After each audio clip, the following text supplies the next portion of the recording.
Good evening, and welcome to the regular Planning Commission meeting for Tuesday, March 15th, 2016. Can you call order, please? Roll call. Chairperson Grantham, Here. Commissioners Bellantoni, Present. Martino, Here. Ledoux, Dunderman, Here. Embry, Here. Maloney, Here. Commissioner Gill. Here. We have a quorum. Thank you. Can we stand for the pledge, please?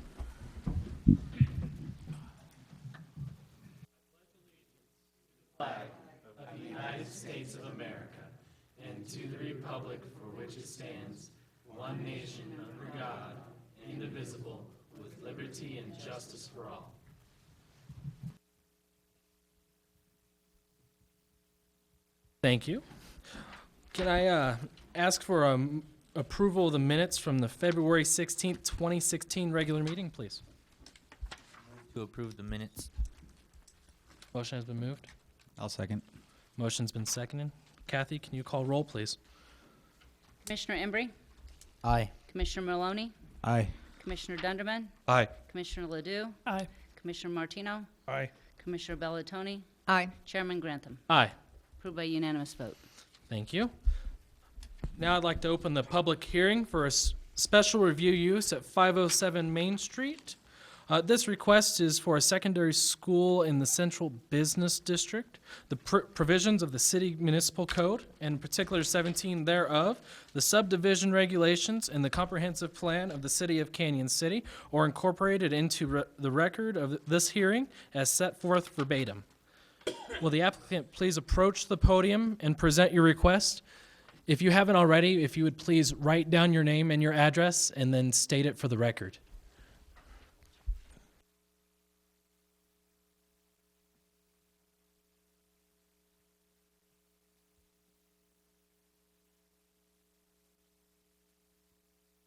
My name is Stephen Alvarado. I live at 1004 Greenwood Avenue, and I'm the Southern Colorado Regional Director for the Goal Academy. Okay, what I'm here for is we want to move our present location, which is over on 403 Royal Gorge Boulevard, next to Big Daddy's Diner and Gas Station, to 507 Main Street. The reason we want to move on to Main Street is because we see Main Street as the heart of Canyon City. We see it as an important part of Canyon City, both the economy and the culture, and we want to be part of that. We want to bring more life to Main Street, and we think that we will do that by occupying this building that has been unoccupied for more than a few years over the last 10 years. I think the last time anyone has been in that building was back to 2011 or 2012. Previous to that, it was unoccupied. It's an empty building. It needs life, and we're going to bring life to it. The Goal Academy itself is not a school as you would envision Canyon City High School or Florence High School. We are an online blended school. That means our students do their schoolwork the vast majority of the time, and when I say vast majority, I'm talking 95% of the time, at home, at a coffee shop, any place where they have internet access. So we are not designed, and we're not allowed by our state charter, the charter that we have through District 49, to hold classes within our building on a daily basis. If you walked by, if you came into our site on Royal Gorge Boulevard on any given day, you're going to walk in there and you're probably going to see anywhere from 5 to 10 adults working at a desk with maybe a handful of students who are there from anywhere from a few minutes to a couple of hours.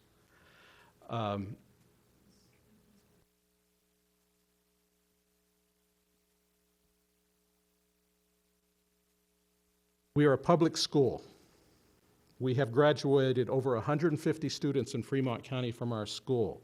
We have well over 1,000 students who have been a member of our school over the last 5 years. This school year, we accounted 272 students in Fremont County. So we are a public school. We are a local school. We are serving local students. Our graduates are in the military. They're in the Army. They're in the Navy. They're in the Air Force. They are attending local universities. We have one young lady who graduated from last year. She's on a full-ride scholarship to CU Boulder. Some of our graduates have gone to Arizona State University, Brigham Young University. They attend Pueblo Community College, some every day, including my son. We have students who, graduates who attend Colorado State University Pueblo, UNC, Fort Collins. They work locally. They work at City Market. They work in Walmart. They work for the local Coca-Cola distributorship. One of the proudest things I see is when I go around town is I see our graduates working in Canyon City. They're part of the economy. They're part of the community. We are your high school. Along with Canyon City High School, we are your high school, and that's why we want to be on Main Street, because we want to be part of what is the heart of Canyon City. Thank you. Sir, are there any commissioners that have questions for the applicant?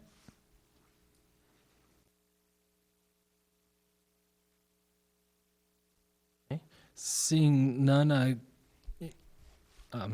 you can have a seat, sir. Okay. Thank you very much. Can we have a staff report from you, Ms. Burnett? Yes, Chairman. First of all, I would like to acknowledge that I gave you a copy of a letter that was presented yesterday to the planning staff from Colby and Beth Katchmar. That should have been right in front of you. All of you have that letter? Okay. This was also provided to the applicant yesterday.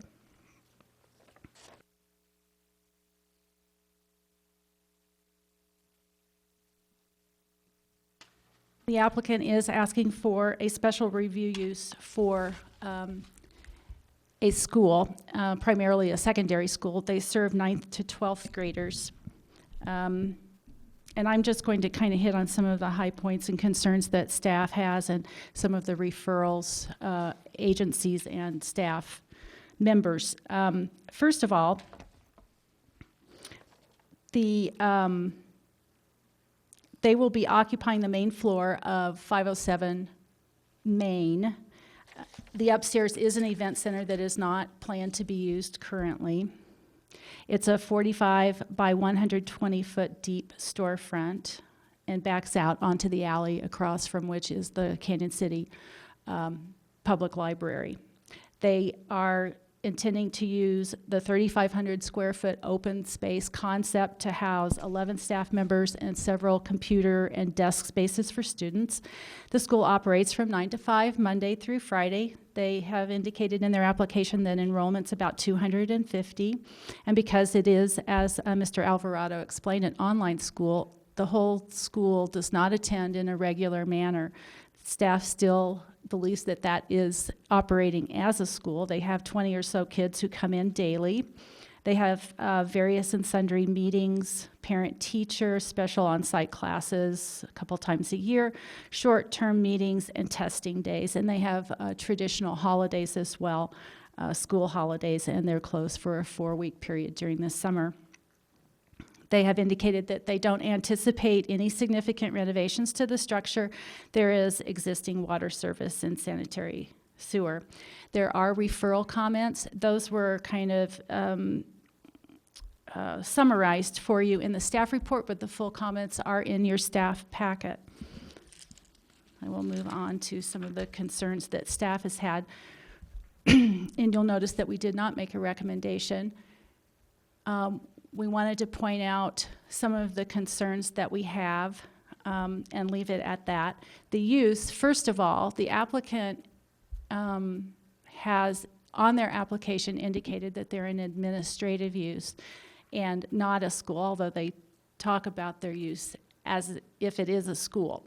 If the use is determined to be administrative, as we said in the staff report, a professional office, then that is a use by right in the Central Business District. No special permitting, as we are here today to allow, is necessary.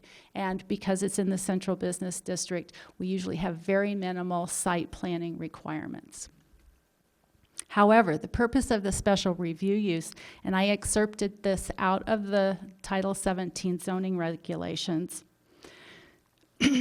because it's very succinct. There are a number of uses which may or may not be appropriate in a particular district depending upon, for example, the location, the nature of the proposed use, character of surrounding development, traffic capacities of adjacent streets, and potential environmental effects. And that's the point of having the review at this level, where the Planning Commission gives a recommendation and the council actually decides then, usually with conditions. Some of the concerns that staff has noted is the appropriateness of this particular use to the Main Street location. The Downtown Strategic Plan was adopted in 2012, and it seeks to create an identity and a character for Downtown Canyon. Downtown Canyon is seen as the social and entertainment center of the community, and especially between 4th and 7th, it's the hub of activity. That is where most of the vibrancy of the downtown area is right now. Hopefully that will expand on either side of that, but right now that is the hub in 2012, and it remains so. One of the other, and so those concerns have prompted these particular issues. The state of Colorado considers locating liquor within 500 feet of a school to be inappropriate, and so prohibits that. The city clerk has made some comments in the staff report to that effect. An entertainment district may be limited or perhaps not even allowed should a school be located on Main Street, and she has also noted that in her concerns. A school of this nature serves a very specific population, and at this point, staff did not see how that enhanced or offered a commercial or cultural activity or contemplated ongoing opportunities for community engagement. And finally, there were certain student behaviors that were brought to the attention of staff when they had, the school had a multi-day testing early or late in 2015. And it was brought to staff's attention that there were some behaviors that happened that were inappropriate, obviously would be inappropriate anywhere, but were very concerning to the business owners on Main Street. However, let me move on to the second point, and that is that the Central Business District is not just Main Street, and Main Street is not just the Central Business District. There could be other locations within the CBD or on Main Street, not in the Central Business District, that could be very appropriate for a school of this type. So limiting it is very specific to this part of Main Street, but not necessarily to other parts of the Central Business District or Main Street further east, for instance. We were concerned that Goal did not talk about their expansion, if there is going to be an expansion. They have grown very, very quickly over the last 4 years, and had talked briefly about in pre-application meetings about perhaps having a new school in the Florence area, but did not address that in their application. That might be something to discuss as well. And then finally, there's parking. Parking can be an issue, and as was noted in the staff report, parking on this particular block could be problematic. Not perhaps so much on a day-to-day basis, but when there are large meetings, perhaps on pickup and drop-off times, whenever those might happen, that those things weren't actually spelled out as to how those were going to happen, but could conceivably be conditions of approval, perhaps. But we do see that as an issue, and I'm sure, there could be business owners along that that block that would also perhaps have some issues around that. If I won't spend too much time on this. If you do recommend approval of this application, there are some standard conditions that staff would suggest, and those start on page 5. And they basically have to do with requiring building permits, complying with the fire district regulations and that type of thing. And that's as far as staff went with that. We can also, when you get ready to make your decision, I would like to go through the findings of fact and advisory report as well with you a little bit before you start that process. But if you have any other questions, I'd be happy to answer them if I can. Mr. Havens, do you have anything to add? I would add, in case it wasn't fully understood before, the staff position is that this facility is or will be a school. It's pretty clear to us that it's a school, and if the staff report indicated otherwise, that's just a repetition of the position of the applicant. But we think it's a school. I personally think that the parking issue is a significant issue, and that there should be inquiries made of the applicant as to how parking will be handled both for staff and for students. And then secondly, I have a concern as a staff member that a lot of effort has been made on the part of the city as a whole to sort of recreate downtown Main Street, and that gives rise to the question of whether this is an appropriate use given the vision the city and its downtown merchants have exhibited with respect to what ought to be on Main Street. Thank you. Are there any questions of staff? Commissioner Bellantoni. Thank you, Mr. Chairman. The question regarding 500 feet, Ms. Bernath, and the liquor licenses. This is for a liquor business other than a restaurant and a hotel. Is that how I understood the packet? Yes, and the our liquor person is here who can answer those questions specifically. That's the city clerk, Kathy Robbie. Robbie, how delightful. What would your question be? What would it be if it would be just what my memo said in my report would say? It would limit, should you go ahead and approve this with the ordinances we have on the book and the laws we have on the book today, would limit the location of any other liquor license establishment within 500 feet of this area other than a hotel restaurant. Other than a hotel or a restaurant, so a liquor store. I gave some examples in my memo. Could be a brew pub, winery, some of those club licenses. There's various licenses that would be affected. Are there any currently within 500 feet of the proposed use? Hotel, restaurant, or other? Other. Other 4. In my report and supporting documents, there's 4. And so they are existing, and they have to, Yes. and they have to do renewals. How often? They're annually, I believe they would be grandfathered in, and that would prohibit any new ones. For the record, any existing liquor licensed establishment would not be displaced if this school were established within 500 feet, but new ones would be affected. The ability to establish a new one would be affected. Can I add to that question for Kathy? Go ahead. So there's an event center upstairs. I don't know what the owner's planning to do with that, but it's a kind of a cool place for weddings and parties. Would that affect liquor being served in that event center if in the future it was reused for that purpose? Private parties? Probably not. If it required a liquor license, absolutely.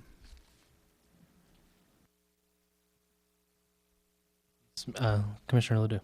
An existing liquor license that would be transferred, so say, an existing holder of a license moves next door, how is that impacted? Would be impacted.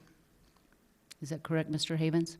I would take the position you could transfer a liquor license, notwithstanding the school being within 500 feet, but that's perhaps a matter we don't agree on as staff and should research. We probably would have to research that. I did not know I was actually even going to be at this meeting until the absence of the acting secretary. So I would have to research that to give that answer. Mayor So Valentoni. the fact is that there is alcohol being sold publicly within 500 feet of the school. Correct. And I did give you that map to show you of those, and there's quite a few hotel restaurants. I did not label them as they was not going to apply to this, but there are quite a few of those as well as in that area. Any other questions from staff?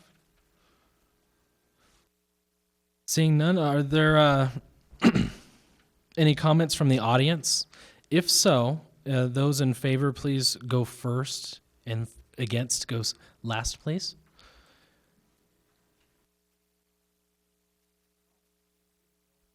If you'd please approach the podium, state your name and your address, and if you haven't written it down already, please do so.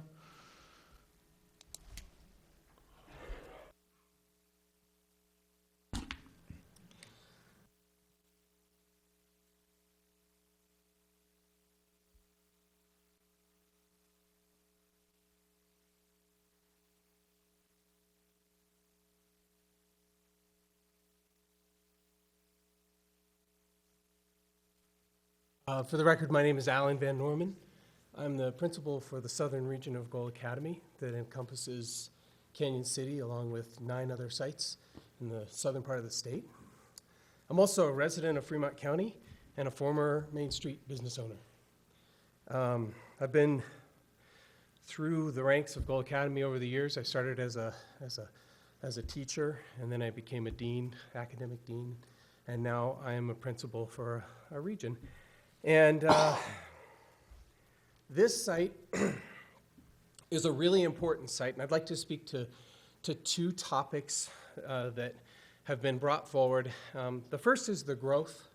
While growth at Goal Academy has been exponential in the years past, there was made mention that we are looking at opening a site in Florence. We have about 100 of our 240 close to 240 students in the Florence-Penrose area. The attrition of students that might be attending for, say, a signature event where parents would come in and meet, that is certainly something that's going to occur in the future as we take off some of the pressure from our Canyon City location. The other thing I would like to address is our education zones are not a school building. They are not to hold regular scheduled classes. It's a violation of our charter. Can you please step forward to the mic? Sure. They are not to hold regular scheduled classes. It's a violation of our charter. So our students receive their scheduled coursework through an online medium. And we amend that with some face-to-face opportunities. Sometimes they occur at our sites, but they are not mandatory. Sometimes they occur on field trips and within the community. The community of Canyon City is the last thing I would like to address. As a former business owner on Main Street, the vibrancy and the diversity was something that I really felt integral to the experience. We have a wide variety of people that live here, and when we look at the youth that are served by Goal Academy, we see that wide variety. While we are an alternative education campus, which means that we focus on largely at-risk youth, we see that the diversity of at-risk youth, these kids are, they come from all walks of life, and we support them in every way that we can. Our support services extend far and wide. The diversity of our community really needs to be fostered by what we're designing in Fremont County on Main Street. It really needs to be embraced.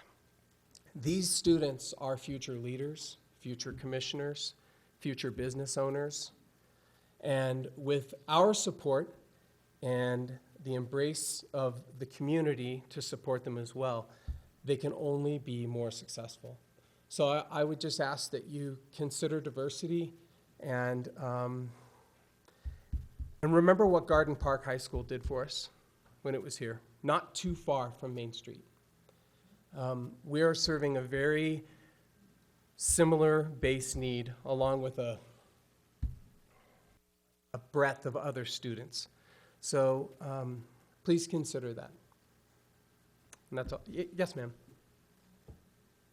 So, which business did you own? I own the Rustic Table Restaurant. That's where Buff Max is now, years ago. Second question is, in my previous life, I was a school teacher. Oh, good. And the last 4 years that I was a high school teacher, I was the science teacher for the at-risk program. So I am very familiar with at-risk students. And honestly, he nailed it right on the head. They are gems in the raw. If you can get them in your class and interested, they can do fantastic things. I will give you that. They are an amazing population to work with. At the same time, and you mentioned Garden Park High School, a wonderful asset. I would just like you to make a mental note of where that was located as opposed to where you're proposing this. Okay, just right there. My question to you, long way around, is do you have any concerns that these at-risk students will be so close to businesses that have liquor license and can sell alcohol publicly? Great question, and actually, I don't. Our education zones currently are located in close proximity to dispensaries, liquor stores, and tavern licenses, club licenses. Because our schools are not, or our education zones are not schools, they're exempt of that status. The concern is not there because our students are over-consequenced, as most at-risk youth are. And they have to go through some pretty serious hoops to fall within our confines and within our school. And there are a range of rules that they're expected to follow. Some of the behavior that was exhibited by the students in the incident, I believe one incident that is in the, I don't know if it's in the report, late in 2015, there were some students down on Main Street. The behavior was not condoned behavior, but as you know, students will misbehave and they do need a reprimand.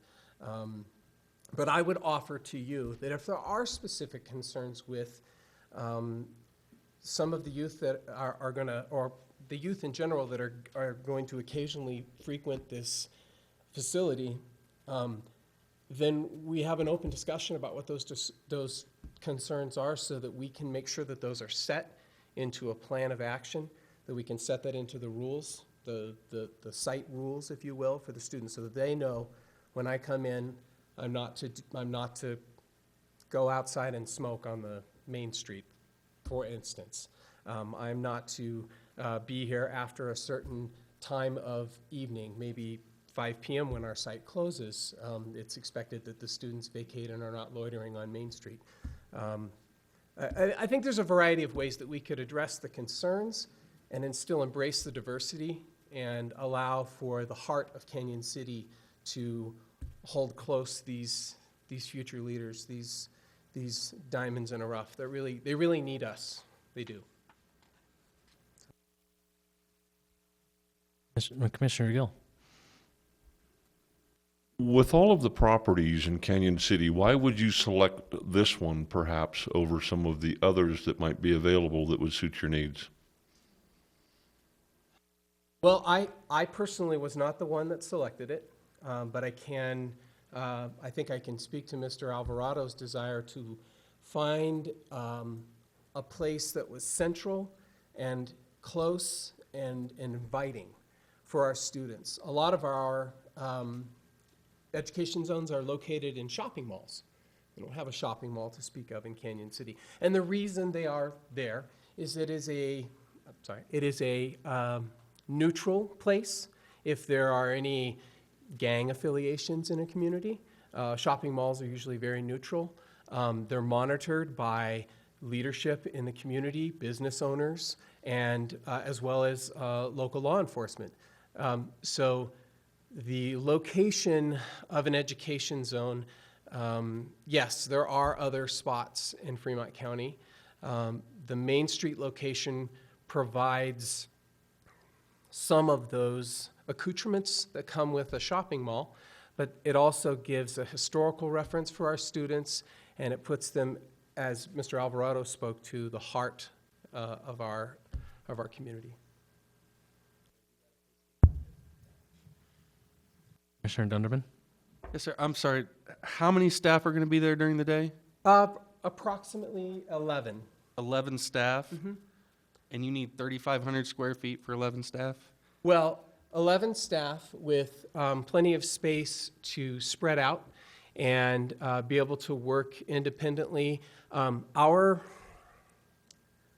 use of virtual technology, Skype, if you're familiar with Skype, or Google Hangouts, voice over internet protocol, is prevalent. So I might have 11 staff, but many of them would be in a meeting with someone in Pueblo or Gunnison or Cortez or Denver, working on the various projects that they are. And we need to have a little bit of elbow room between us so that we are not being overheard. In our current location, the staff are very close together. When they're in a meeting, and maybe they're in a face-to-face meeting here and in a virtual meeting here, it can be very conflicting. So the space that we need is largely related to the staff doing the work that they do. Sometimes it's face-to-face with our stakeholders, sometimes it's virtual, but either way, we need that. Thank you, sir. Is there anybody else wishing to address the commission? Thank you, sir. Yes, by all means.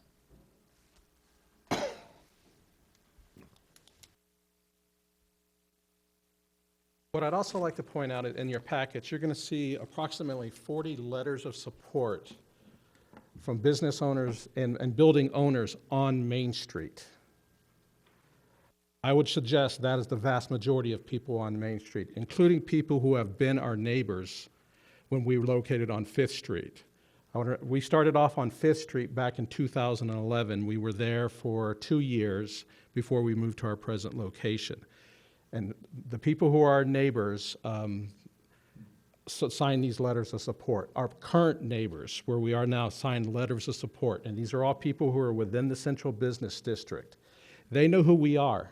They know how we operate.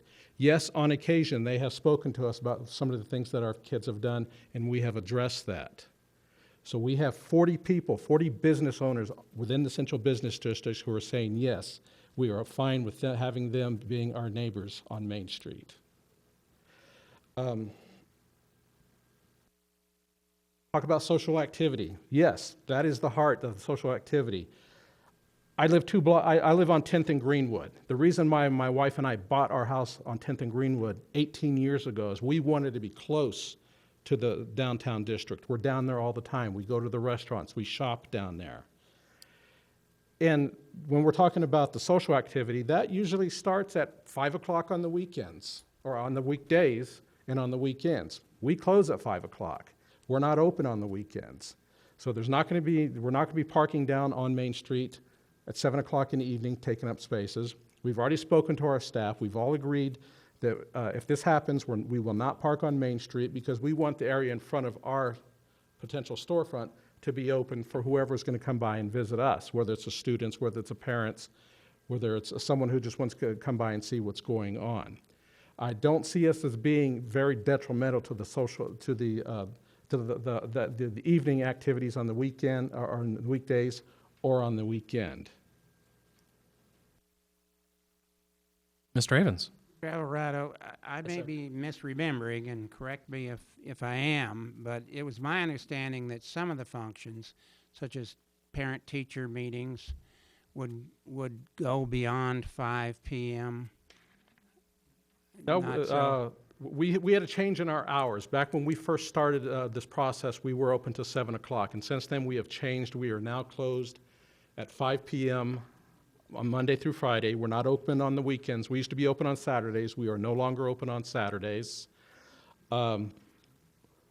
When we do have these events during the day, and of approximately the 200-odd days that we will be open, in this, of course, over the course of a year, because remember, we're going to be closed for 2 weeks over Christmas. We're going to be closed the week of Thanksgiving, closed the week of spring break, closed for a solid month over the summer. We're going to be bringing people down on Main Street, people who do not usually would come down there before. The whole purpose of everything that the city has been doing on Main Street is to bring people down onto Main Street. In my opinion, an empty parking space on Main Street is not a good thing.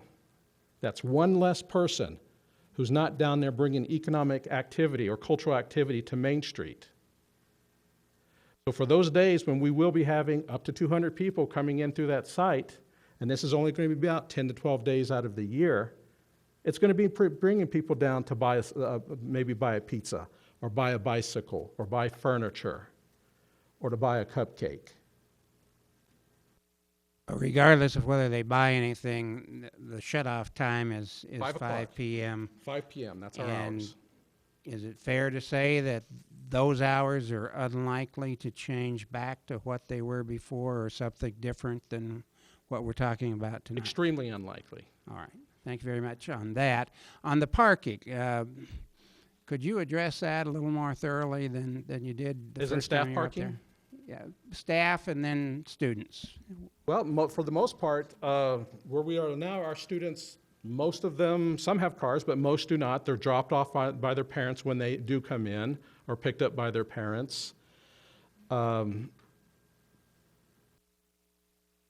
Staff parking, again, we've spoken with the staff at Canyon City. We would have no problem saying, no, we will not park on Main Street. We will park in the off-street parking, the city parking lot, maybe over by the Chamber of Commerce, or back behind by the library. There's plenty of parking over there.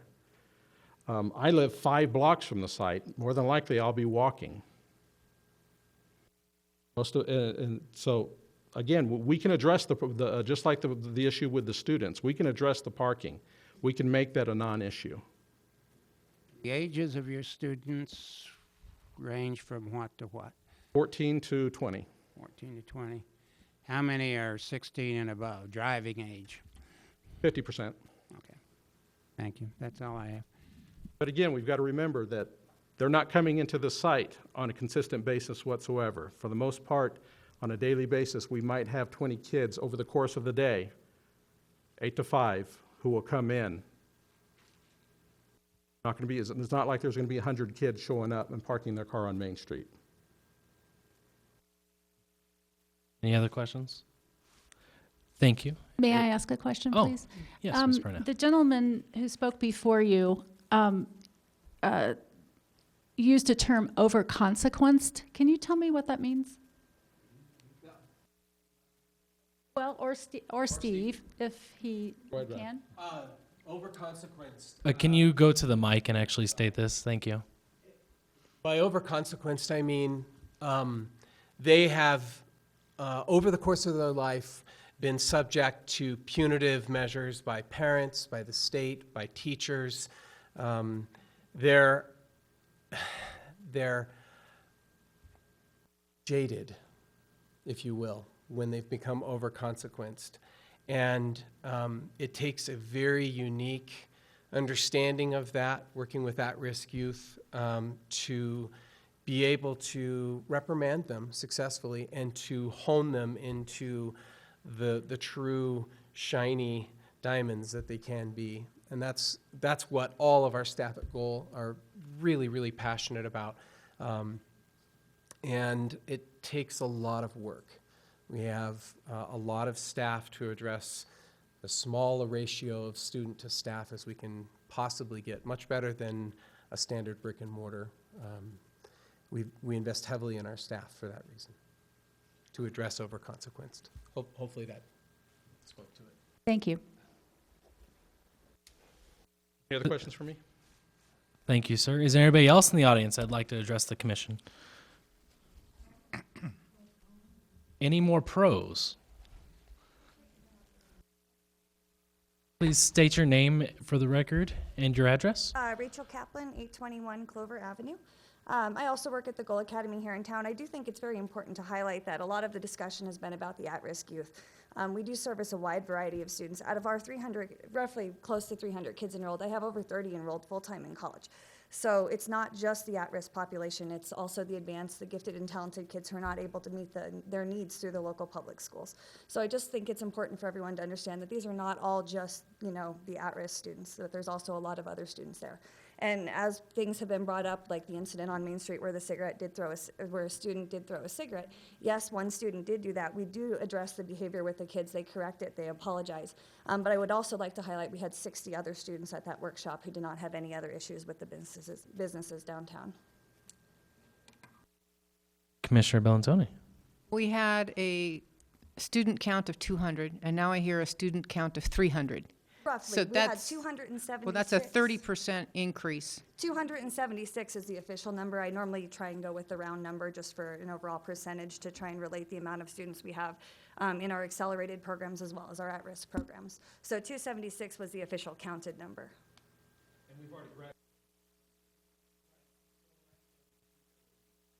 Could you go to the mic if you're going to talk, because we're recording this? I'll just clarify that the application said 250. So that's what we're working with as far as the Okay. application is concerned. That's where we set currently approximately, because our numbers change on a daily basis. We've already graduated 21 this year. We've had students who have left. One student just the other day moved down to Trinidad, is now attending the Goal Academy site in Trinidad. We have students who have, just like any other school, has dropped out, others who have returned to brick and mortar schools. So we counted 272 this year. That means at October 1, we had 272 students, and that number has changed since then. We have other students from other parts of the state who've moved into Canyon City. I think the last student we had, they came from Gunnison, and we've now added them to our roll. Ma'am, just for the record, can you write down your name and your address, please? Thank you. You have more, Ms. Bellantoni? It's just, I would like to hear supporters who are not Goal Academy. Is there anybody that's who I would like to hear from? We're getting to that. Oh, okay. I need to ask another question. I'm kind of stuck on this 3,500 square feet. Can you help me understand how you're going to use that? Because doing the math, I mean, you're talking 300 square feet for one staff member. I mean, that's a lot of square footage to be used for downtown. So, I mean, yeah, I want to make sure that it's all being used properly. no, well, We're going to have a large building with 11 people. our proper use of it would be to provide the privacy that our staff need to have confidential conversations with parents and students and other staff so that we are not in violation of FERPA. We have students that have an IEP and are supported by our ESS staff, and those ESS staff would need the privacy to be able to have that. Many of our sites are easily the size of this location, but some of them are conveniently afforded a conference room. Some of them we've actually put in a conference room to address that specificity. So it's largely due to privacy. Thank you. Thanks, sir. Anybody else wanting to pro for Goal Academy? Okay. Opposed? Yes, ma'am. Please approach the podium, write down your name and your address, and then state it for the record.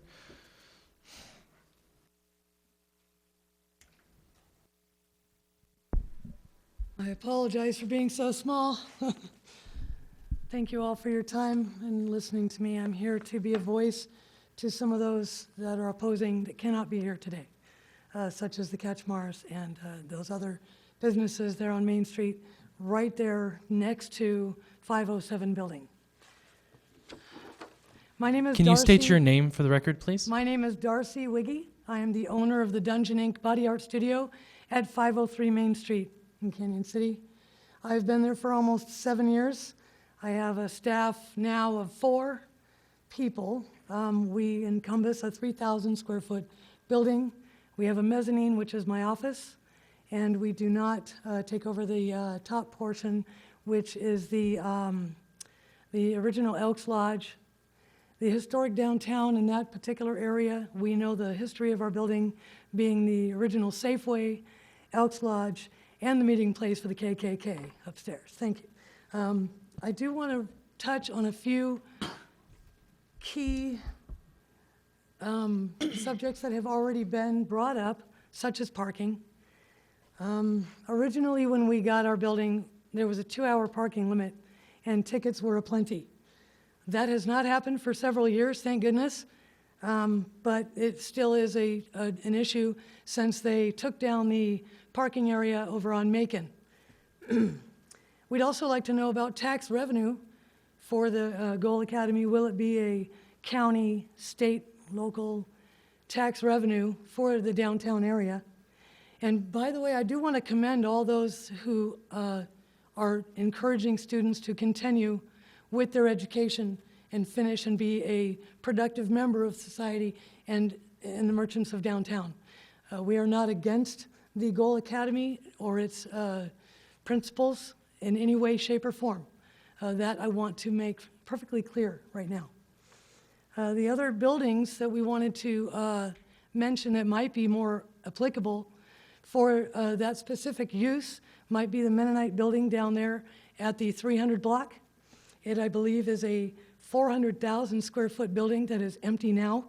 It is also off the main historical site area of the 3 blocks, the 4, 5, and 600 blocks. I also wanted to mention that there, in a very short period of time, perhaps 2 hours, we received 30 opposing signatures from the downtown area directly affected by this school decision. By the me, the Catchmars, I'm not going to mention everybody. I just want Pam, do you have those signatures for the Yes, record? I have. Can I present them to you? Yes, please.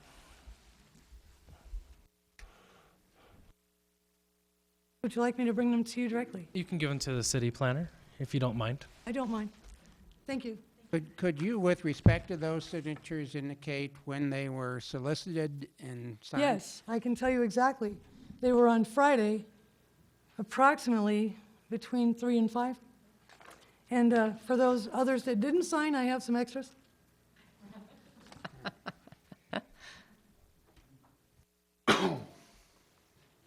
May I continue? Please. Thank you. The downtown development efforts, there are at least 2 organizations that I know of and am a part of, the Downtown Development Association and the CCMA, Canyon City Merchants Association, trying to improve the downtown area for businesses, to draw more business into our downtown area. I have been enlightened by the speeches today, and knowing what is possibly going to limit some of the businesses in their renewing of any liquor licenses. Also, I wanted to put a question towards you. The liquor licenses for Flashback on Main Street and the Macon Plaza area, would this also be affected by the liquor license renewal restrictions?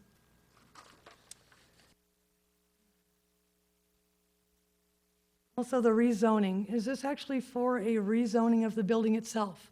I No. wanted to know. No, it is not. It's not a rezoning. Okay. So the restaurant of the building will be intact, and the bar and the annex won't be affected? This is a special review use to allow secondary schooling in this zone district, which is allotted in our charter. It's at this particular location. This is for 507 Main, Yes. main floor. So I'm not sure exactly what your question is. Oh, well, ultimately, if I were to buy that building and there was a school down in the bottom portion, I would not be able to run the annex section if I had to get a new liquor license. Is this true? That would be the clerk's decision. So could this also Or- affect the possibility of selling this business, or building rather, to a new business prospector? Mr. Havens, can you answer that? I think that would be true based on the laws as they exist today. It is within city council's power under the liquor licensing statute to shorten the distance requirement or to eliminate it all as to any type of liquor establishment. I will not presuppose that council would want or not want to do that, but it would take that kind of action by city council and ordinance that conforms with the statute to change the law as it exists today. Thank you. I also have concerns after speaking to some locals about local business owners that have had businesses near the Goal Academy that is either existing or when it was on Fifth Street, and they had little good to say about the experience. I'm not going to go into details on that.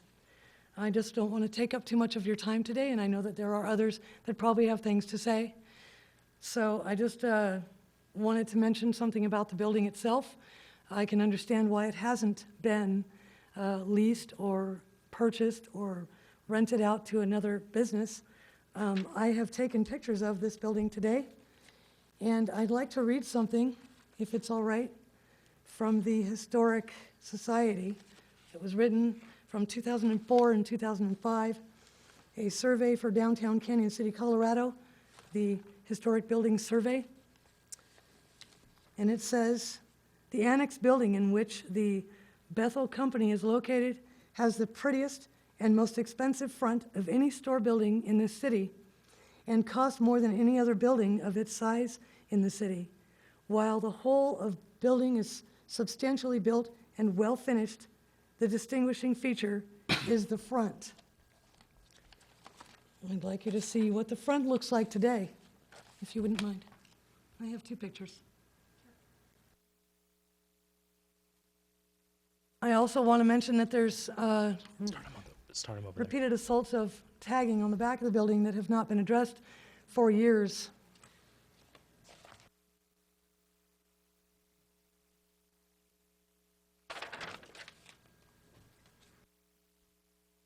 Some of the metal that is hanging off of the front, just above where the awning was, is flapping in the wind today. So I'm wondering if any of you have a question for me.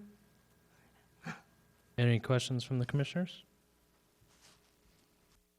I just would like to make a comment about the petition that she had signed in opposition. Those were ranging from the 200 block to the 700 block, and there was 28 signatures. Again, I have Ketchmars that were unable to be here, and they've already left town, so I was unable to be able to get their signatures, but she wanted me to be here in her stead. For the record, the Catchmires did submit a written objection in their own right. Thank you. Thank you, ma'am. If there are no other questions, thank you. Is there anybody else wishing to address the, go ahead. Please state your name and your address for the record, as well as write it down on the paper, if you haven't already. I've already written it down. I'm Debbie Lake. I have a business at 510 Main Street. And full disclosure, I did sign one of the petitions that was circulated in support of the Goal Academy. That was a month or so ago, before I had done my homework and before I really had talked to a lot of different people who had had experiences, either previous neighbors of Goal Academy or who had had an experience when they had the temporary, I'm not sure what was it, that they were there for 2 days, and the things that had gone on during that time. But also, I'm here also as a representative of our Canyon City Merchants Association, and we have been very active lately and really working hard to get more businesses coming in downtown. We want businesses that will enhance one another. We want businesses that will work together, that if someone shops in my store, then there's another store that's across the street or down the street that would be a good match, that would really work with us as merchants, and also that would bring in sales tax revenue. I think that's a big thing in our downtown district, that we encourage businesses that come in that will bring in sales tax revenue. So I did sign the second petition. I am not in support of the Goal Academy. Parking, I know parking keeps coming up, but even parking around the corner is library. And we all know the issues that we've had with library parking over the last few years. And I will say more people are coming downtown since we did the enhancements. We are full. I'm in the 500 block, and our block is full most of the time. And so I know that parking would be a very big issue. Personally, we have parking behind our store, so as employees, we do not use street parking. And everyone that has businesses downtown do have their employees either park behind their shops or somewhere way off street. So that's one of my main concerns as a business owner. Are there any questions from the commission? Thank you, ma'am. Thank you. Anybody else wanting to oppose? Yes. Please state your name and your address for the record and write it down if you haven't already. Thank you. I have written my name down. I'm Gloria Stultz. I have a business at 619 Main Street, the Kitchen Pantry. I live in the county at 8323 County Road 143. I also signed the petition welcoming the Gold Academy to Main Street. I know quite a few students, young adults, and teenagers who have attended the Gold Academy, all with great honors, and we were very proud of them. Certainly, our comments tonight, I am the chair of the Canyon City Merchants Association, and our comments tonight, I don't see as an intention to demonize the Gold Academy. The instructors, I know them. Steve walks by the kitchen pantry every day and we wave. We know the students, and I think that they serve a great service to this community with our alternative education program. My concern, there's certainly the parking and the taxation that we wouldn't get from a regular retail store on Main Street. My concern is for the students. I don't see this as a very good place for them. They have no room outside to gather. Socialization is certainly part of their experience. There's no place to do that. We do tend to look at teenagers gathering as not a good thing. And I love to see children on Main Street. I love to see teenagers on Main Street. And young adults are certainly a good attribute for our Main Street. We do have, I think, other alternative buildings that are very empty and could be served by this group of people in a much better way and a much healthier environment for them than to be right on the corner in our vital part of our Main Street business program. So I'm here to say that I love the Goal Academy, and thank you for your service.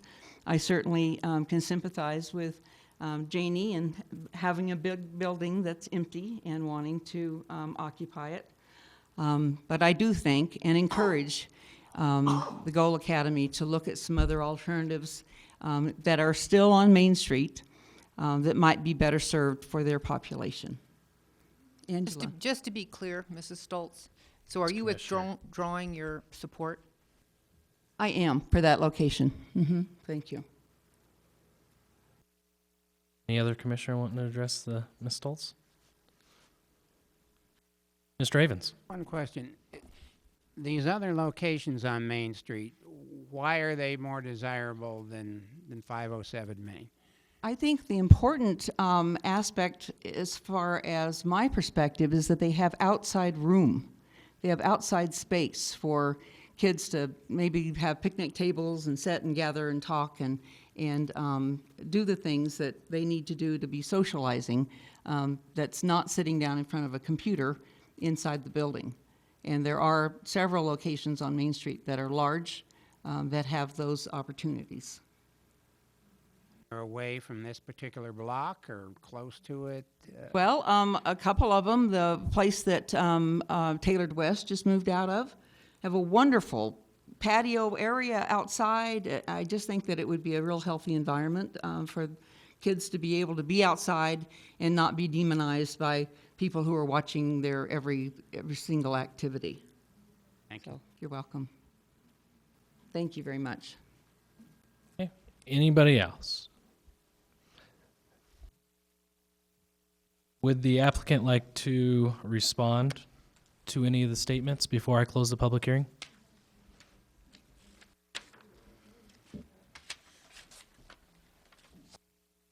Well, the only thing I would like to respond to, to Gloria's statement about we don't have a lot of kids who come in every single day. You have to face the mic, sir. I sorry. apologize. We don't have a lot of students who come in every single day. And one of the things why we did want a larger space is so that we would have an area for those students who want to take a break. They could go off in that corner and sit at a picnic table. That's a great idea. If we get into this place, we'll put a couple of picnic tables in there so they can sit there, not do any schoolwork, maybe talk with some of your friends. So that's what the extra space, along with needing space between our staff for their privacy, but also for space when those students, those 20, 25 students who come in over the course of our 9-hour day, will have a place away from their computer or away from the other staff members where they can sit by themselves. It gets cold in Colorado. It was cold today. I didn't want to be outside today. It was sunny, but the wind was blowing. So it would be a nice to have an indoor area. Would I like to have an outdoor area at 507 Main? Yes, I would, but it's just not available. No, it is available. Right out our back door, there is a public park. Thank you, sir. At this time, I'd like to close the public hearing. Is there any further discussion amongst the commission?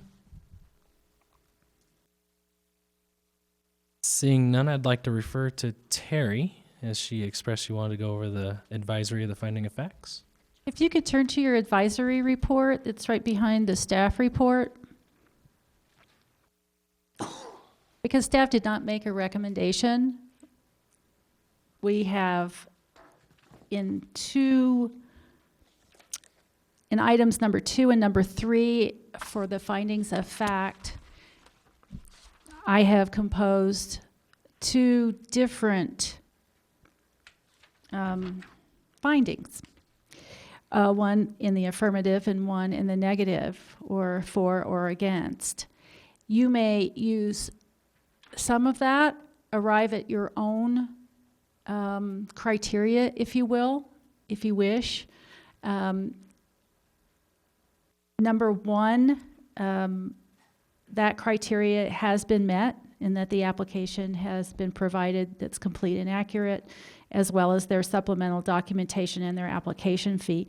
In addition, notice was sent by mail to adjacent and surrounding property owners as required, so that has been filled in as well. This will make it a little bit more complicated for you as you go through this, but motion number 1 will require you on items 2 and 3 to make a determination of how you wish to go on that. And then, excuse me, then motion number 2 will be for your recommendation. Before you do Happy that, to discuss that with you if you wish, and with Mr. Havens if you would like. before we go on, do we have to have a proof of notice for this? We did not do that at the beginning of our hearing. I apologize. I can give you that now. Please. Written notice was mailed to all property owners within 300 feet at least 15 days prior to this meeting. Thank you. Ms. Bernath, sorry. Commissioner Bellantoni, did you have something down there? Well, I think this is the time for us to discuss. Well, no, we can discuss before we make a motion. We are discussing the topic. Please. So, this is hard because we respect and have the history of respecting private property rights. So I certainly respect a building owner who has had vacant property and has had challenges finding occupants. I got that. On the other side of that sword is the effort that we have made, and we as a commission have made, to promote downtown businesses, that is retail businesses. And that's the double-edged sword that I think we're faced with today. This one's really hard. We as commissioners strive to listen to our community, which I think we had a nice, it would have been nice to have somebody other than the school in support of the school instead of just opponents to the school. So, and to that end also, I'm kind of wondering, we had 2 supporting letters because these 2 ladies, you know, they're active in our community. So when I saw their support, I was going, oh, well, they've thought this through. And they did at the time, but it's homework. So I'm wondering how many others had, and it's fair because it's called learning. And it's good. Everybody learns, whatever it is. But I guess it's a challenge because private property versus all the work we've done and potential downtown development authority. Did I do that right? Okay. And Canyon City Main Street and all of that we have done. And we were just talking about at our work session, first floor residences. Look at the brain damage we went through for that. To keep it businesses. This one is really hard. Does anybody else feel that way? Mr. Chairman? Commissioner Gill. One thing that I noticed on here, and it's just basically a question, is there's 6 of the same signatures on both ballots, 1 for and 1 against. I just don't know why or who Say or that again? how. There are on the ballot for, or the petition for, and the petition against. There are 6 of the same people on both of those pages, for and against. I think we have 2 of them here. Okay, so you just answered my question on there may be other supporters who chose to withdraw, but they just did it on that petition as opposed to coming in person. Thank Right, you. and I Thank just, you for like I said, finding that's that. just a question as to how many people and how it was discussed and what the true feelings really are. I mean, is what the question is. And I agree. This is going to be one of the hardest things that's ever come before the commission in a very long time. Because you're right, we respect personal property and people who have had vacant land. And the flip side, there's a Gold Academy is doing such great work for kids with issues or kids that are gifted, you know. And I myself worked out at Southern Peaks, and you really know the kids that are really hurt and keep getting hurt, and they get into a habit, and all of a sudden they finally get the Gold Academy who will actually listen to them, talk to them, be their mentors, and lead them in the right way of life. It makes it really hard to make a decision specific to this. Commissioner, go ahead. Maloney? Thank you. So on that same topic about respecting property owners and that options, that they have a vacant place and they found a suitor for it, and you know that's important. We want to fill downtown, but we also have to think about what we talked about earlier. Is we are affecting every property owner within 500 feet. So a building to be sold or marketed as a certain type of business can no longer be sold or marketed in that aspect, as long as there's a school within 500 feet. And I think we've determined we are going to call this a school, not a professional office. Is that right? I believe that's where we've been heading, yes. Okay. So the biggest detriment to this application, I believe, is how it affects the property owners and businesses within 500 feet of the school.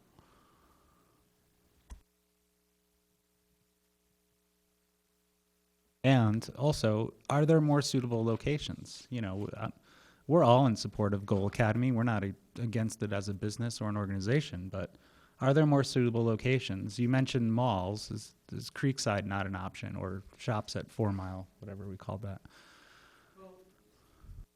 We don't open. We closed the public hearing, actually.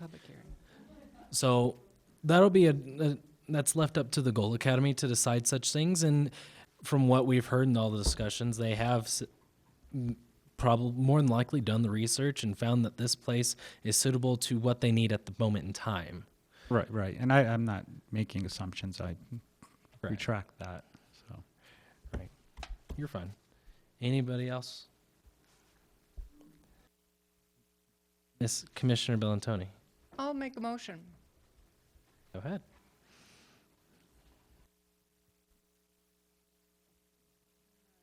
The hard one.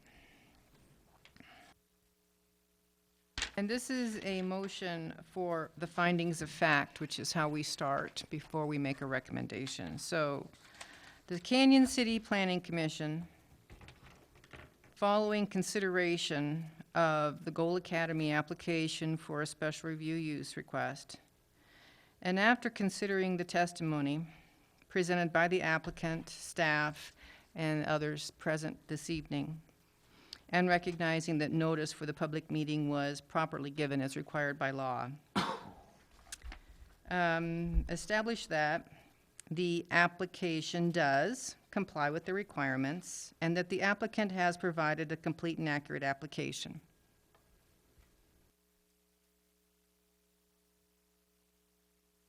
Application, second point for findings of fact, is not consistent with the purposes of the zoning ordinance as declared in section 1704-020. And that is that the applicant has not sufficiently addressed the impacts that the use will have on Main Street in consideration of all the work that's been done to revitalize that and compatible with the surrounding land uses, including parking and all the work that's been done in the last few years to revitalize downtown. And that the special review use is not designed to be compatible with the surrounding land use. In particular, that neighborhood between 4th and 7th Street, the hub of the downtown activity. And the use does have the potential to negatively impact the availability of parking. And so the area is not, its location is just not appropriate. For a second, I'll second that. Mayor Ledoux. Can you call a roll, please, Kathy? Discussion on the motion? Oh, sorry, discussion on the motion? Seeing none, Kathy, can you call roll, please? Commissioner Bellantoni. Aye. Commissioner Ledoux. Aye. Commissioner Embry. Aye. Commissioner Dunderman. Aye. Commissioner Grantham. Aye. Commissioner Maloney. Aye. Commissioner Martino. Aye. Approved by unanimous vote. Thank you. Can I hear a motion and a second for approval or denial? Okay, so I will make a motion then, therefore, based on the findings of fact, that the Planning Commission hereby recommends to City Council to deny the special review request. A second. Commissioner Malone? Is there any discussion?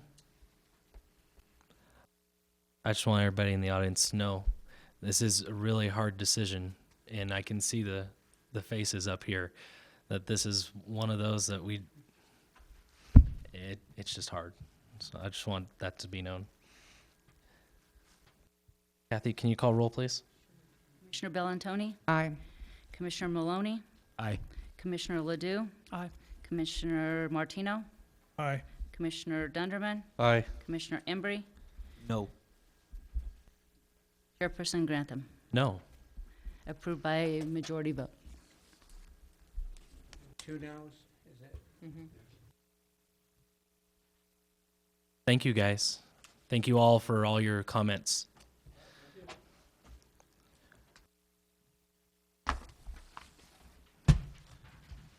Next on our agenda will be the Smith Annexation Review. This is a review for the recommendation by the Commission for the Smith annexation of approximately 11.3 acres. Can we have a staff report from Ms. Bernath, please? Yes, sir. This is an annexation review and recommendation by you to the city council for the annexation of the Sam and Don Smith parcels that are located up on Van Loo Road.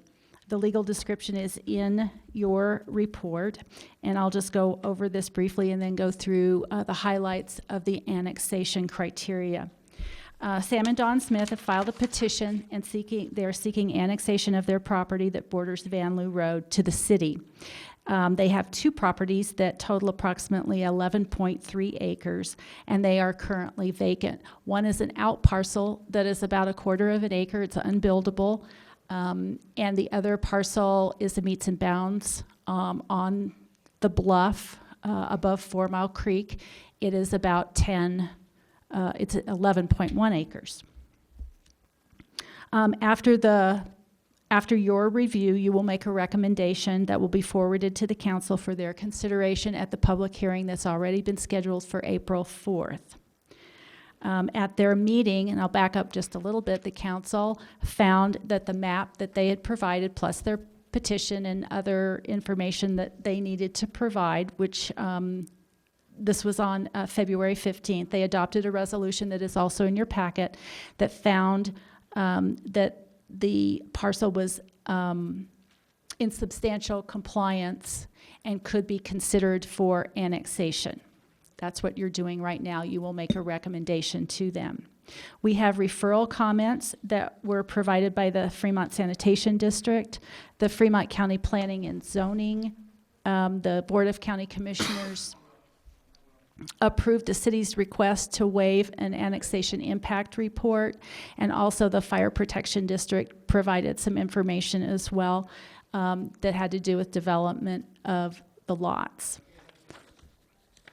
In the packet, you'll find, in addition to the resolution, is the petition from the applicant, an annexation information sheet that they are required to provide, as well as a letter that states from their representative their requests and what they're planning to do on that property, as well as all of the referral comments. And if you want to, we can go through the annexation criteria. First of all, items 1 through 6 are criteria that have to exist pertaining to state statutes. There has to be a 1/6 perimeter between the city and the city's boundary and this property in order for it to be considered. 50% of the adult residents have to agree. There are some other things in here that actually don't apply because there are no residents currently on on those parcels. And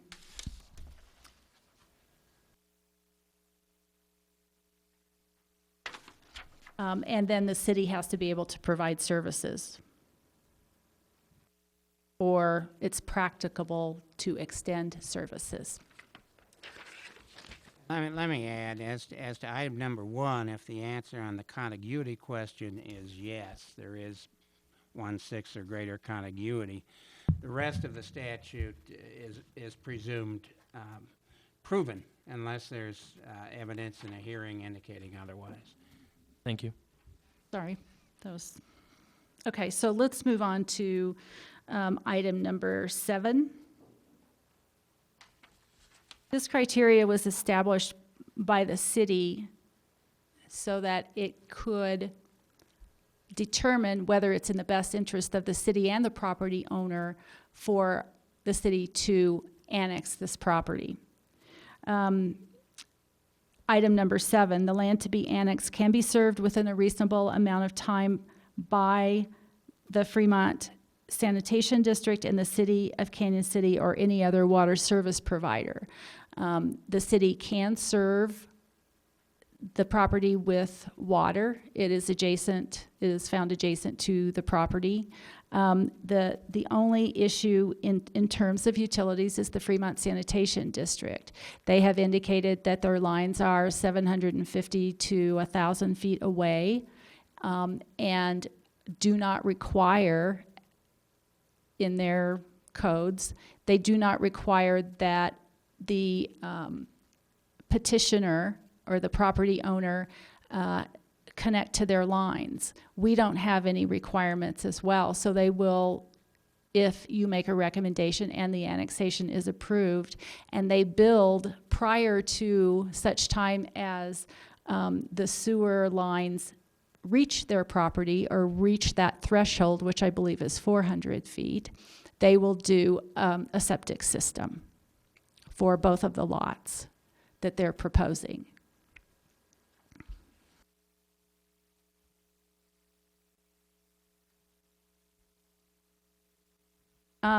We can move on to number 9. The territory here is not an enclave, so that's a moot point. The property to be annexed is contiguous to the city limits and eliminates an oddly shaped boundary line. One of the other things I meant to provide to you, and I did not, and let me do that right now if I can. I'm going to show you the urban growth boundary.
This is actually easier to see in a larger scale map, but first of all, on the urban growth boundary map that I just gave you, the solid green line is the urban growth boundary for the city of Canyon City. The kind of pink dot that's in there with a green arrow pointing to it is the property that is being considered for annexation right now. It is contiguous to the city limits. And if you look at another, it's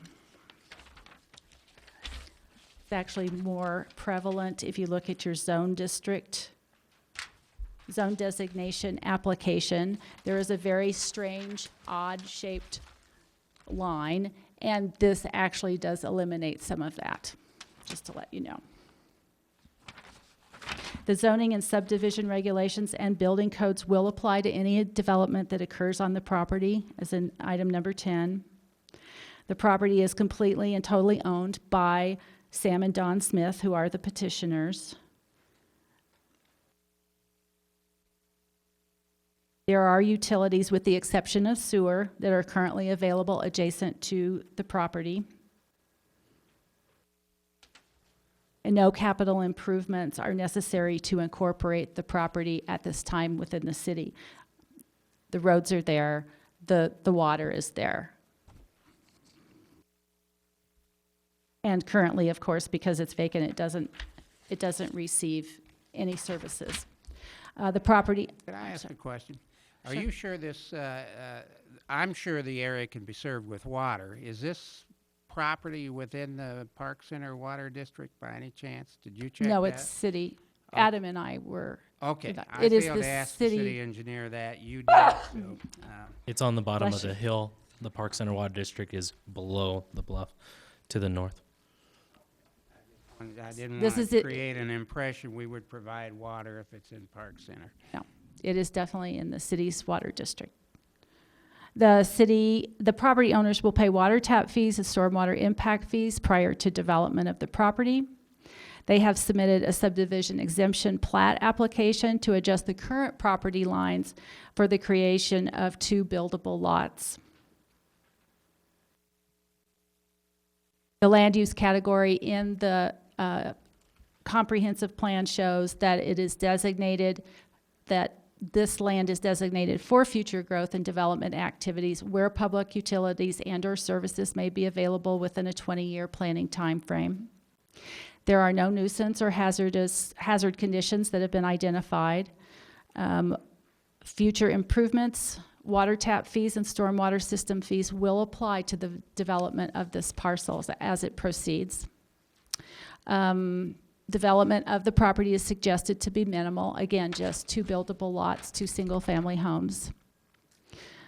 In terms of rights-of-way, major and minor streets, the property is served by Vanlue Road, which is a local road, a Fremont County road. And then any additional easements for utilities or drainage that may be required would be required and during the subdivision process.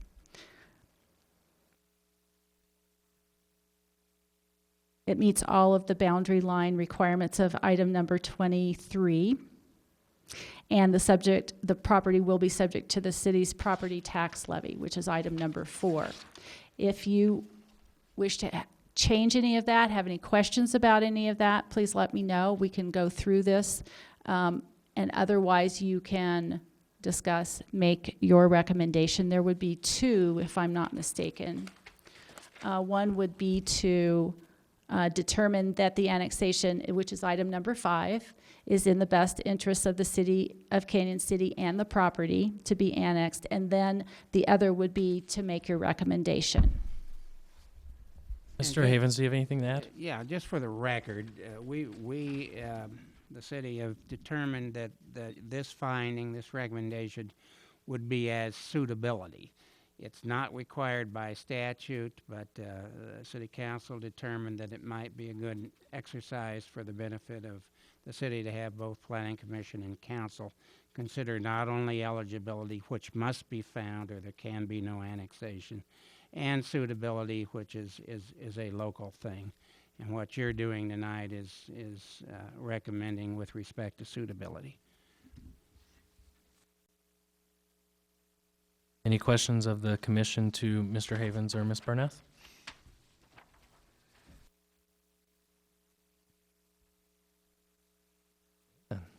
I now call for a motion and a second to conclude that the annexation is or is not in the best interest of the city of Canyon City to be annexed into our city boundaries.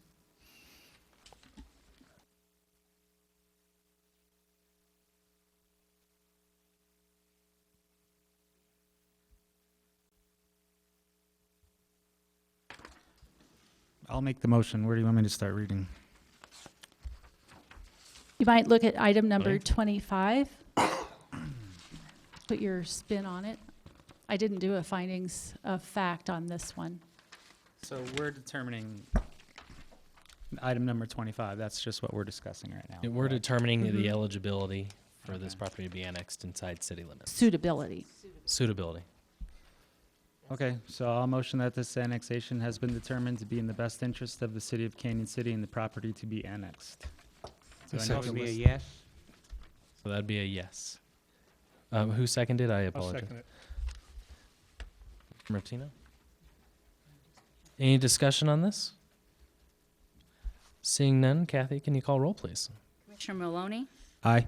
Commissioner Martino, Aye. Commissioner Embry, Aye. Commissioner Bellantoni, Aye. Commissioner Ledoux, Aye. Commissioner Dunderman, Aye. Chairman Grantham. Aye. Approved by unanimous vote. And the second part would be your recommendation, which is right under that on page 6 of the annexation criteria. I'll move to, I will move that the Canyon City Planning Commission, having reviewed all the criteria at a public meeting today, hereby recommend that the S&D Smith parcel annexation be approved by the Canyon City Council. Thank you, Commissioner Bellantoni. Is there a second? I'll second that. Commissioner Embry? Any discussion? Seeing none. Kathy, can you call roll, please? Commissioner Bellantoni? Aye. Commissioner Embry? Aye. Commissioner Maloney? Aye. Commissioner Martino? Aye. Commissioner Ledoux? Aye. Commissioner Dendeman? Aye. Chairman Grantham? Aye. Approved by unanimous vote. Next, I'd like to open a public hearing for a zone designation for the Smith annexation. This request is for the zone designation for the property recommended from us to be annexed into Canyon City. The provisions of the city municipal code, and in particular Title 17 thereof, the subdivision regulations, and the comprehensive plan of the city of Canyon City are incorporated into the record of the hearing and as set forth verbatim. Will the applicant please approach the mics? Please state your name and your address, as well as write it down if you haven't already, and present your request.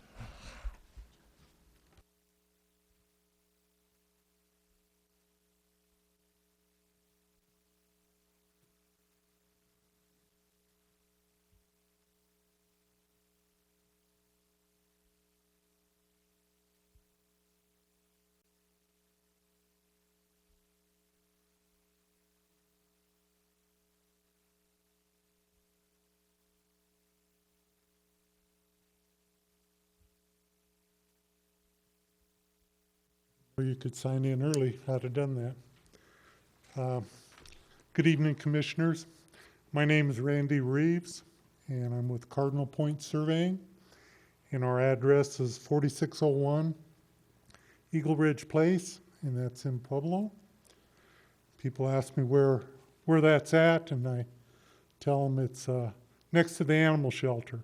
And then they say, oh, I know where that is. But that probably doesn't work up here. Like Mrs. Bernath said, and I think she did a good job of explaining what's going on here. But the Smiths own 2 parcels of land, and they're petitioning it to get annexed into the city. They want to adjust the lot lines so they have 2 buildable lots. One's a little over an acre, the other one's about 10 acres.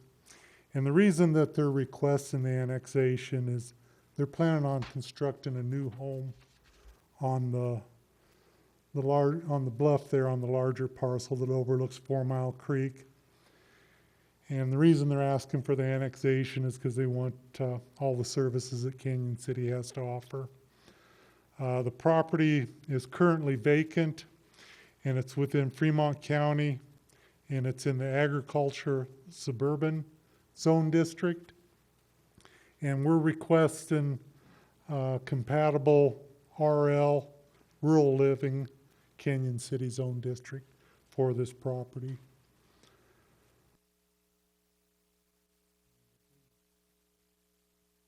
So what I'm requested to do is ask for the zoning designation.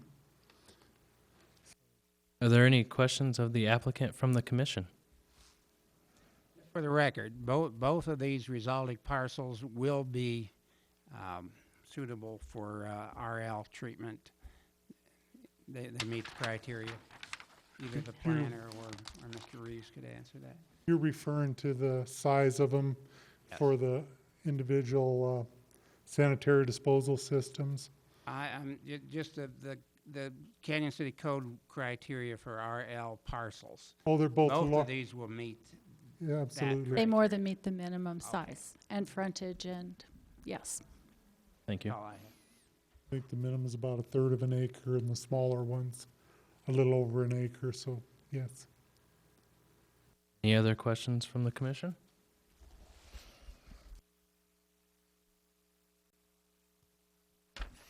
I'd like to say thank you. Yeah, thank you.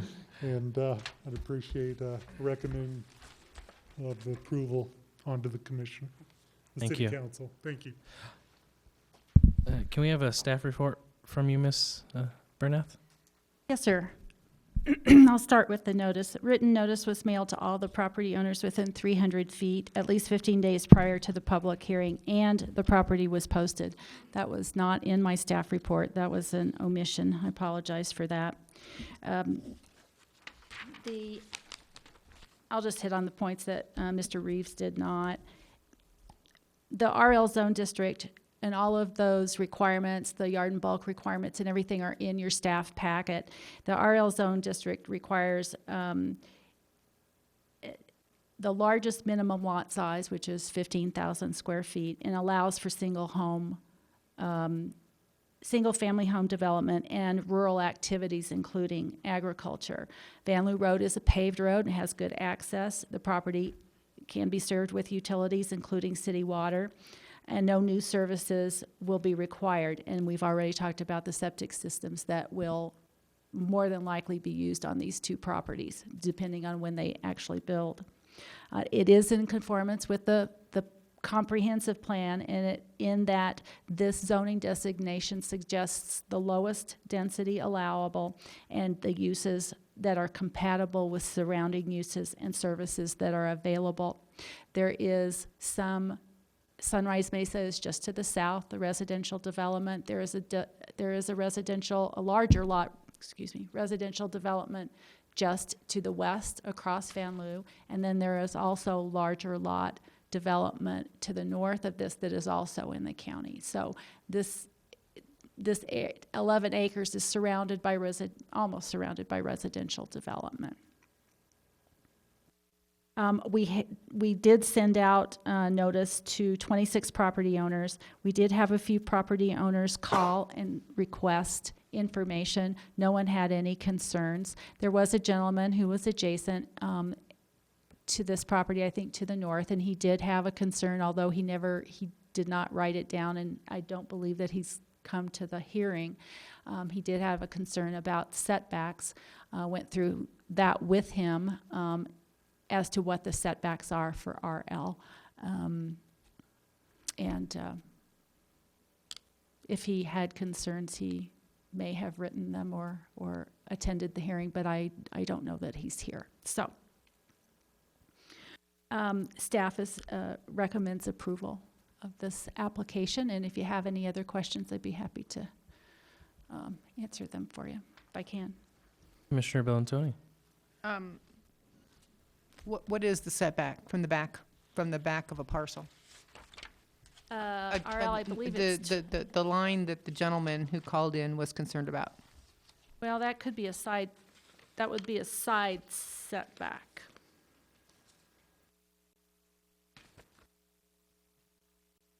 Do we know what those are? Yes, I do. I'm looking it up right now. Principal would be 10 feet.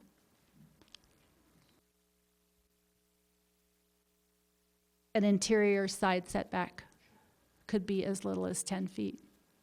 We are talking about an acre lot. And also the other one, which could conceive of, that other lot is a little bit odd shaped, but I would imagine we would consider that also a side setback. But on 10 acres, it would be highly unlikely that one might have a 10-foot side setback. Okay. Is there anybody from the audience wishing to address the commission? Yes, ma'am.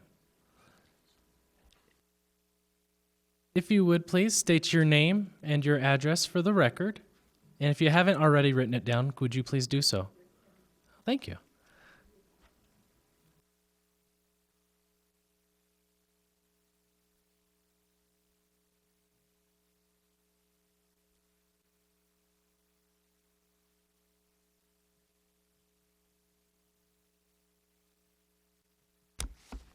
My name is Geraldine Sullenberger, and I'm at 664 Van Loo.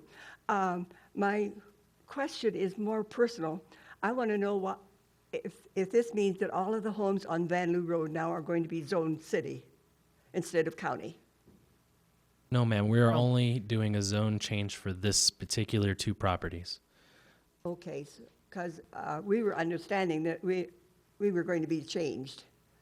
And there's only a few of us on that road now, and that's all I wanted to know, was it? Right, we're only considering the 11 acres that belong to the Sam and Don Smith. So the rest of us are still in the county? That is correct. Okay, thank you very much. Thank you. Yes, ma'am. If you'd please state your name and your address and write it down.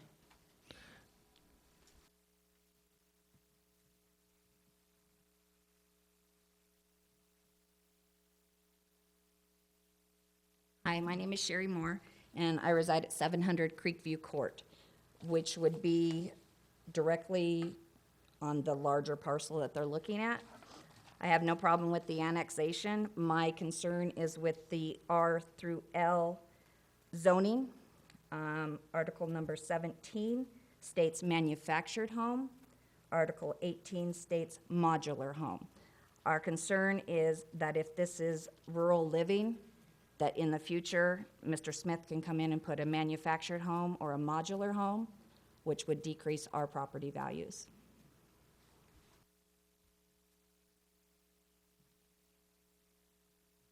Are there any commissioners want to address that?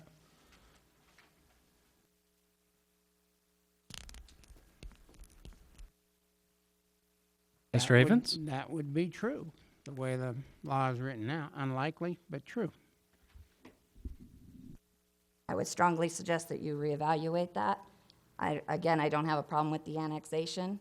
I think it's the zoning that concerns us as property owners. I have several neighbors that weren't able to be here that are going to do a petition if it's not already too late.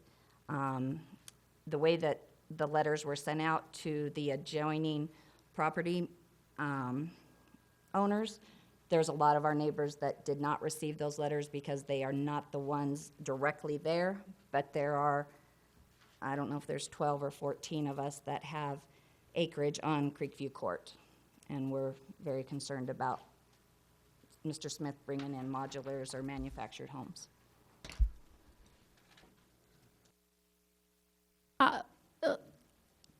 Mr. Havens, I have a sorry. question real quick. Can we delay zone changes? No, designations? Do they have Put to it be this done- way, the law requires that within 90 days after the annexation of a property, it must be zoned under Canyon City zoning. So in that sense, you don't have to make an immediate decision. I don't know what the plans of the applicants are with respect to commencing the building of the house and that sort of thing, but if you delay the zoning, you may delay construction of at least the house. May I add something? Yes, ma'am. All of our residential districts allow as a use by right, both manufactured and modular homes. There is no other zoning that would alleviate or remove that. No other residential zoning. No other residential zoning that would preclude that kind of housing being allowed. Thank you. Is it possible to recommend, are we overstepping to recommend a condition that we not have that? It's a right by use, though. I don't think you could do it in conjunction with this zoning. You could recommend to council they take another look at that. My recollection is we had full hearings on manufactured homes and mobile homes, which unfortunately were not terribly well attended, where a decision was made to retain manufactured homes and modular homes in all the zone districts. So council made, I would say, an informed decision based upon the input they received from the community at that time. It may or may not be time to revisit that. Thank you. We do make a distinction between mobile homes and manufactured and modular homes. So, and those distinctions, I wouldn't want to have to Those determine distinctions are right- in the code. and They are. Basically, the pre-HUD homes, unless they're already inside city limits, can't be brought into the city. Then I am very concerned that you've already approved the annexation and he'll go into the city limits, and there doesn't sound like there's any choice as far as the zoning is concerned. Am I correct? Would be the same if it was in the county. Manufactured modular homes would have been allowed anyway, right?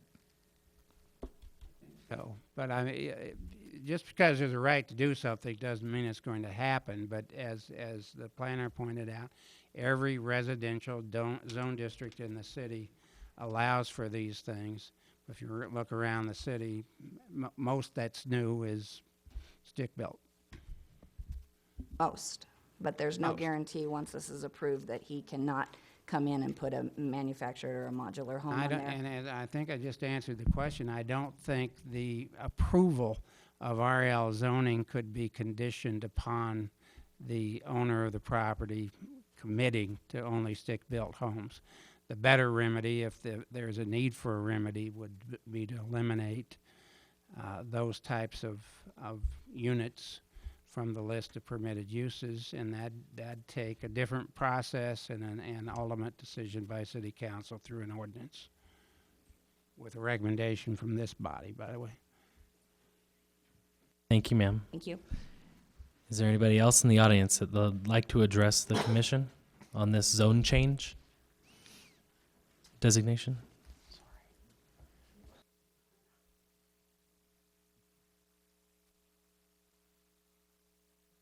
For the record, if you'd please state your name and your address, as well as write it down on that paper in front of you. Richard Mowers, 717 Creekview Court.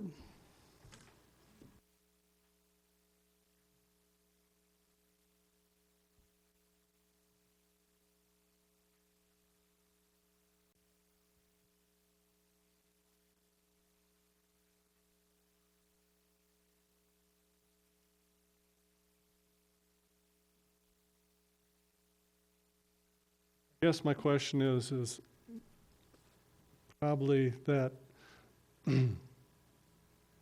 under the RL, a manufactured home and a modular home are allowed.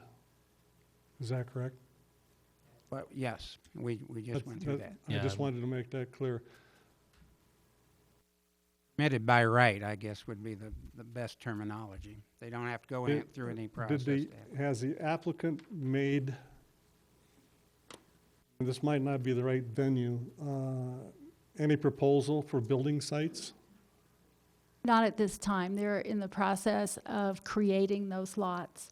And let me point out, in the agricultural suburban zone in the county, manufactured homes are an allowed use by right. So just to clarify. So the change from the city zoning to from the county zoning to the city zoning in RL isn't going to affect that topic whatsoever. Manufactured homes available under either form of zoning. Okay, and I think it was already answered that he hasn't. So what you basically did was approve it, not knowing what he was going to do with the property itself. What is Well, he has to do what is allowed either by right, by conditional use, or by special review. He has indicated to us that he is going to build 2 single-family homes. He's creating 2 buildable lots for single-family residences. Beyond that, we don't know what he's going to build yet or where he's going to put it on the lot. But there are certain requirements that he must meet. He has to have a building site. He has to meet setbacks, height requirements, driveway requirements, drainage, stormwater impact fees, those kinds of things. So. correct? And we are at this hearing at this moment focusing on the zone designation out of the county into the city. That's all we're focusing on. We're not focused on buildability. We're not focusing on manufactured homes versus stick-built homes. We're just talking about zone designation. All right, is it permissible to ask one of the other speakers a question? Mr. Havens? To whom would you ask that question? The surveyor. representative of The surveyor. You could ask the chair to ask him a Okay. question. Can you ask the chair if the surveyor, Mr. Chair, can you ask the surveyor if he has done any surveying other than the outer limits of it, or has he done surveying for the homes? Again, that's irrelevant to the decision they're being asked to make. If you want to ask him outside of this public hearing, but we're just focusing on the zoning. Well, I kind of wanted it on record is why I was asking. That has nothing to do with what we're talking about at the moment. Okay, I guess my last thing is we really disapprove this being annexed. Thank you. Thank you. Can I ask a question of the gentleman? Yes, please. May I ask why you extremely disapprove of the annexation? If before the same uses were allowed as they will be now? Well, my ultimate question too is why would you want to pay higher taxes that Well, the I city mean, would, that the that's- city would require you to pay? That's the property owner's decision to make. It is, but it's a question that begs to be asked. You know, you're in the county, you have a little better leeway of doing things than versus what you can do in the city. This, it's my understanding that the city is going to have to supply some. Sir, I believe that was already answered. He would like to have the services of the city, Yeah. which is why he's asking to be annexed in. So why would the city be willing to pay to do that, other than for the purpose of more taxes for the city? That would be, again, like Commissioner Embry said, that's up to the applicant, which you are more than welcome to contact. But right now at this hearing, we're focusing on the zone designation outside of the county zoning into the city zoning. Okay, thank you. Is there anybody else wishing to address the commission on the change of zone designation?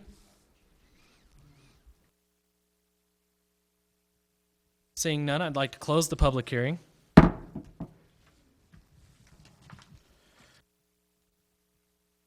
Is there any further discussion from the commission?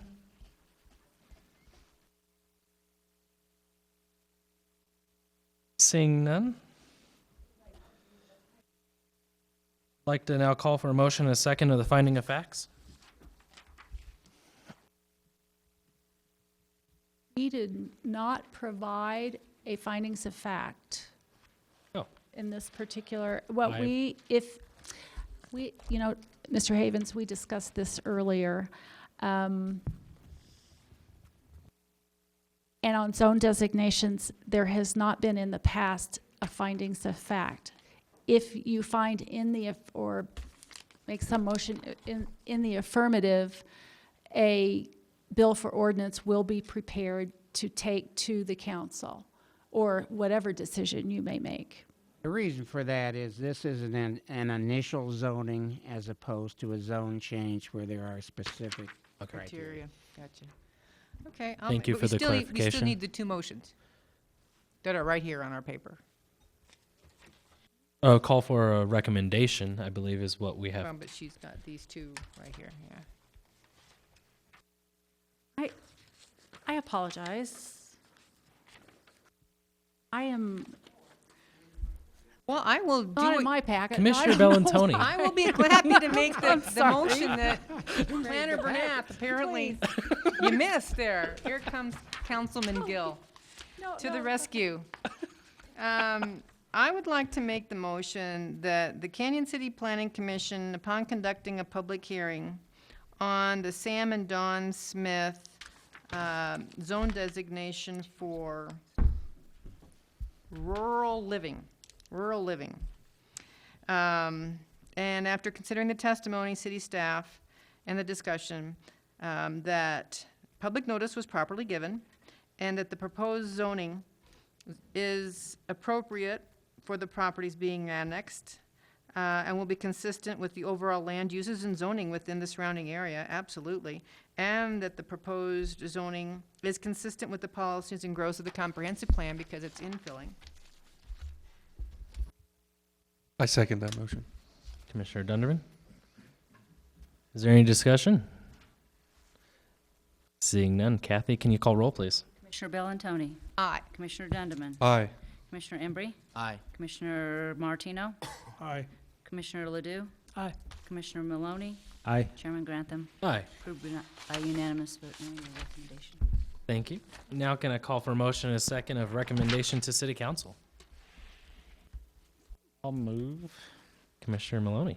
All motion based upon the above findings of fact, the Canyon City Planning Commission hereby makes the following recommendation to the council of the City of Canyon City: approval of the request for zone designation upon annexation. I'll second. Commissioner Bellantoni, is there any discussion? Seeing none. Ms. Kathy, can you call roll, please? Commissioner Maloney. Aye. Commissioner Bellantoni, Aye. Chairman Grantham, Aye. Commissioner Martino, Aye. Commissioner Ledoux, Aye. Commissioner Dunderman, Aye. and Commissioner Embry. Aye. Approved by unanimous vote. Thank you. Call this meeting adjourned.